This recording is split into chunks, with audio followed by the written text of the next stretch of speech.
Bismillahirrahmanirrahim. Assalamu alaikum student. Today I am going to teach you class 10 biology chapter number 10 gaseous exchange on behalf of Trying Twitter Academy. So student, without further, let's dive into the topic. First student आपको यह आना चाहिए कि gaseous exchange का मतलब क्या होती है। तो बेसिकली गैसियस एक्सचेंज का मतलब जब हम कार्बन डाइऑक्साइड एक्सहेल करते हैं और ऑक्सीजन हम इनहेल करते हैं तो इसको हम क्या कहते हैं, इसको हम गैसियस एक्सचेंज कहते हैं।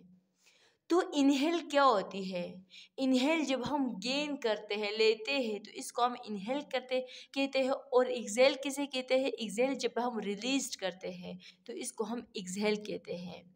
ओके, तो गैसियस एक्सचेंज का मतलब यही होते है जब हम कार्बन डाइऑक्साइड एक्सहेल करते हैं, रिलीज करते हैं, ऑक्सीजन गेन करते हैं तो इसको हम गैसियस एक्सचेंज कहते हैं। और इस चैप्टर में हमारे साथ एक फर्स्ट टॉपिक जो है breathing, gaseous exchange and solar respiration, first topic हमारे साथ ये होती है। तो फर्स्ट हम ये डिफाइन करेंगे कि ब्रीथिंग क्या होती है।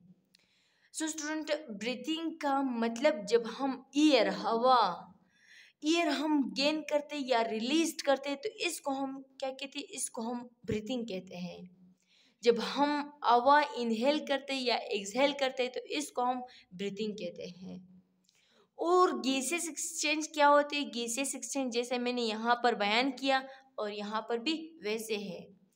तो गैसेस एक्सचेंज का बेसिकली मतलब ये होती है ना, जब हम ऑक्सीजन गेन करते हैं और कार्बन डाइऑक्साइड लॉस करते हैं तो इसको हम इसके लिए क्या कहते हैं, इसको हम गैसेस एक्सचेंज कहते हैं। और सोलर रिस्पायरेशन क्या होती है, सोलर रिस्पायरेशन वो प्रोसेस होती है, ये एक एनर्जी रिलीजिंग प्रोसेस होती है जिसकी वजह से एनर्जी रिलीज होती है। सो यहाँ पर मैंने डिफिनेशन छोटे करके छोटे छोटे डिफिनेशन में ले लिखे हैं। ब्रीथिंग का डिफिनेशन ये है, it is a process of taking air in and out of lungs respiratory surface. ये हमारे साथ ब्रीथिंग का डिफिनेशन है, मतलब वो प्रोसेस है जब हम टेकिंग ऑफ एयर करते हैं इन एंड आउट, या बाहर या अंदर, तो ये क्या है, ये हमारे साथ ब्रीथिंग हुआ। और गैसेस एक्सचेंज क्या है, गैसेस एक्सचेंज इसका डिफिनेशन ये है, gases exchange is the intake of oxygen, oxygen हम इनटेक करते हैं, इनहेल करते हैं ना, इनटेक का मतलब क्या है, इनहेल करते हैं, and removal of carbon dioxide, carbon dioxide हम रिमूव करते हैं। ओके, यहाँ पर सोलर रिस्पायरेशन लिखा है, तो तीसरा नंबर पर हमारे साथ क्या है, सोलर रिस्पायरेशन है। इसका डिफिनेशन हमें क्या बताते हैं, the process of releasing energy, वो प्रोसेस जो एनर्जी रिलीज होती है फ्रॉम द ऑर्गेनिक फूड, अंदर ऑर्गेनिक फूड से जो जब एनर्जी रिलीज होती है तो इसको हम क्या कहते हैं, इसको हम सोलर रिस्पायरेशन कहते हैं। जिस तरह जब ग्लूकोज मतलब हमारी लीवर जब सेल को देते हैं, फिर सेल में जो साइटोप्लाज्म और माइटोकॉन्ड्रिया के अंदर वो ग्लूकोज तोड़ते हैं तो इससे फिर एनर्जी रिलीज होती है, एटीपी रिलीज होती है, तो ग्लूकोज हमारे साथ एक ऑर्गेनिक फूड है। ओके, तो तीसरा नंबर पर हमारे साथ इसी टॉपिक में breathing, gases exchange and solar respiration, इसमें एक छोटा सा टॉपिक लिखा है, इसको हम बोलते हैं गैसेस एक्सचेंज एंड प्लांट। तो ये शायद आप लोगों को पता है ना, गैसेस एक्सचेंज तो मैंने वैसे डिफाइन किया, लेकिन गैसेस एक्सचेंज होते हैं दोनों ऑर्गेनिज्म में, प्लांट में भी होती है और एनिमल में भी होती है। लेकिन अभी स्टार्ट करने जा रही हूँ प्लांट वाला, इंशाल्लाह कल हम जो एनिमल वाला है, एनिमल वाला हम डिस्कस करेंगे। तो प्लांट वाला, let's discuss the plant gases exchange. तो प्लांट में किस तरह होती है गैसेस एक्सचेंज, ये बहुत इजी है, रीडिंग में बिल्कुल कंफ्यूजन नहीं है। तो यहाँ पर देखो प्लांट में लिखा है, प्लांट की गैसेस एक्सचेंज डिफाइंड हुआ, all the plants need gases exchange या एक्सचेंज ऑफ गैसेस, मतलब सारी प्लांट, जितनी भी प्लांट होती है जिसके लिए ज़रूरत है gases exchange, for both respiration के लिए भी ज़रूरी है और फोटोसिंथेसिस के लिए भी ज़रूरी है। ये तो आप लोगों को शायद पता है कि फोटोसिंथेसिस क्या होती है और रिस्पायरेशन क्या होती है, ये सब लोगों को पता है कि ये एक मतलब उलट प्रोसेस है। किस तरह उलट प्रोसेस है, देखो रिस्पायरेशन जो है ना, पहले हम फोटोसिंथेसिस डिफाइन करेंगे, फोटोसिंथेसिस क्या होती है। तो सबसे पहले फोटोसिंथेसिस वो प्रोसेस होती है जो प्लांट अपने लिए खुराक बना लेता है, तो इसको हम फोटोसिंथेसिस कहते हैं। फोटोसिंथेसिस सिर्फ प्लांट में होती है, एनिमल में नहीं होती है। और रिस्पायरेशन में जो है, रिस्पायरेशन बोथ में होती है, प्लांट में भी होती है और एनिमल में भी होती है। रिस्पायरेशन क्या है, मतलब रिस्पायरेशन किसे कहते हैं, कौन सी प्रोसेस होती है? रिस्पायरेशन वो प्रोसेस है जो फोटोसिंथेसिस जब खुराक बना लेता है, फिर वो रिस्पायरेशन वही खुराक तोड़ देते हैं, तो इसको हम रिस्पायरेशन कहते हैं, जिसकी वजह से एनर्जी रिलीज होती है। ओके, यहाँ पर हमारे साथ एक डायग्राम है, लीफ की डायग्राम है, इंटरनल स्ट्रक्चर ऑफ लीफ है। तो लीफ की यहाँ पर जितनी भी पार्ट्स है यहाँ पर लिखे, जिस तरह गार्ड सेल है, अपर एपिडर्मिस है, पेरिसिड मेजिपल है, स्पेंजाई मेजिपल है, एटीसी और वेक्सी क्यूटिकल भी हमारे साथ यहाँ पर होती है।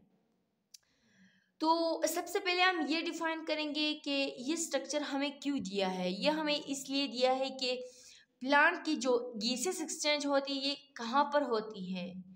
तो ये हमें होता है, हमें पता है कि ये स्टोमेटा में होती है। कौन से ऑर्गन में होती है? स्टोमेटा में होती है। देखो ये यहाँ पर स्टोमा लिखा है, स्टोमा स्टोमेटा की सिंगुलर है और इसकी जो प्लोरल है ये स्टोमेटा है।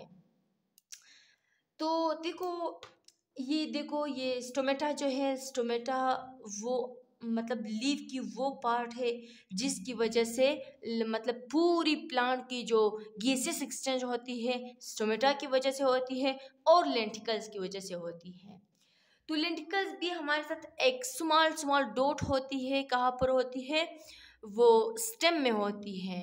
स्टेम की जो कॉर्क होती है, कॉर्क वही कॉर्क में होती है। तो देखो ये एक मतलब माइक्रोस्कोपिक स्मॉल होल है ना, माइक्रोस्कोपिक है, मतलब हम माइक्रोस्कोप पर देखते हैं लेकिन हम नेकेड आई पर नहीं देख सकते हैं। ओके, तो क्यूटिकल्स और स्टोमेटा की वजह से प्लांट की जो गैसियस एक्सचेंज है इसलिए होती है। ओके, इसमें कंफ्यूजन नहीं है। अगर लोग स्टूडेंट इसमें कंफ्यूजन है तो you can tell me in the comment. यहाँ पर दो पार्ट्स ऑफ ट्री लिखा है, लोअर प्लांट्स है और हायर प्लांट्स है। तो लोअर प्लांट्स क्या होती है बच्चे? लोअर प्लांट्स मतलब एक्वेटिक प्लांट्स को हम लोअर प्लांट्स कहते हैं, जिसकी जो गैसेस एक्सचेंज होती हैं ये डिफ्यूजन की तरह से होती है। डिफ्यूजन हमें पता है कि वो एक प्रोसेस है ना। Diffusion is the random movement of molecules from higher concentration to lower concentration. मतलब डिफ्यूजन वो प्रोसेस है from higher concentration to lower concentration से जब वो आती है ना, तो ये क्या है ना, इसकी जो गैसेस एक्सचेंज होती है लोअर प्लांट्स के, ये भी डिफ्यूजन की तरह से होती है। और हमारे साथ जो हायर प्लांट्स है यार, हायर प्लांट्स कौन सी प्लांट्स होती है? हायर प्लांट्स वो प्लांट्स होती है जो लैंड में होती है, मतलब जो लैंड में, इसको हम कहते हैं हायर प्लांट्स। ओके, जो हायर प्लांट्स है इसकी जो गैसेस एक्सचेंज होती है ये लेंटिकल्स के जरिए से और स्टोमेटा की वजह से इसकी गैसेस एक्सचेंज होती है। आई होप आप लोगों को समझ आ रही है, बहुत इजी है ना। ओके, ये तो कंप्लीट हुआ। तो यहाँ पर कुछ रीडिंग लिखा है, ड्यूरिंग द डे टाइम में mesophyll cell are involve in both photosynthesis and respirations. ये तो हमें पता है कि मेसिपिल सेल जो है ये इन्वॉल्व है, मतलब फोटोसिंथेसिस में भी है और रिस्पायरेशन में भी है। लेकिन ये समझ लो फोटोसिंथेसिस जो है ये सिर्फ अकर एट डे टाइम, सिर्फ डे टाइम में होती है और respiration occur in both time, day और नाइट। मतलब नाइट में भी होती है रिस्पायरेशन और डे में भी होती है।